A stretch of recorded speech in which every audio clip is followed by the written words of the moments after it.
ويقول الإنسان أإذا ما مت لسوف أخرج حيا أولا يذكر الإنسان أنا خلقناه من قبل ولم يك شيئا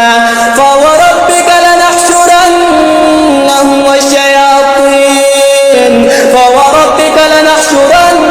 والشياطين ثم لنحضرنهم حول جهنم جثيا ثم لننزعن من كل شيعة أيهم